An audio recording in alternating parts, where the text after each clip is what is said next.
একটা ছোট গ্রামে বলদেব নামে একজন পেপসি বিক্রি করতেন। তার পেপসি ছিল খুবই জনপ্রিয়। বিশুদ্ধ জল, পরিষ্কার চিনি আর সততার ছোঁয়ায় তৈরি। গরমকালে তার দোকানে লাইন লেগেই থাকতো। তবে পাশের দোকানের পবন আইসক্রিম বিক্রি করলেও তেমন বিক্রি হতো না। একদিন সে ভাবল, শহর থেকে পেপসি এনে বিক্রি করলে কেমন হয়। পরদিনই সে শহরে রঙিন পেপসি এনে বিক্রি শুরু করলো। প্রথমে এক বাচ্চাকে ফ্রি পেপসি দিয়ে বন্ধুদের জানাতে বলল। প্ল্যানটা কাজে দিল। পবনের দোকানে ভিড় বেড়ে গেল। এরপর বলদেবের দোকানে আর তেমন কেউ আসতো না।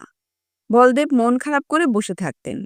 একদিন গ্রামের প্রধান এসে 50টা পেপসি কিনে নিয়ে গেলেন, কারণ তার নাতি নাতনিরা শহর থেকে আসছে। নাতি এক পেপসি খেয়েই বলল, এটা তো একদম ঘরের মতো খাঁটি। তখন সবাই বুঝলো বলদেবের তৈরি পেপসিতেই আসল স্বাদ। কিন্তু গ্রামের এক মেয়ে নেহা যখন পবনের দোকানে যায়, তখন বোঝে ওই পেপসিতে কেমিক্যাল আছে। সে কারো থেকে শুনে বলদেবের দোকান থেকে পেপসি নেয় এবং সবাইকে সতর্ক করে দেয়। ধীরে ধীরে গ্রামের মানুষ বুঝতে পারে সত্যিকারের ভালো জিনিস কোনটা।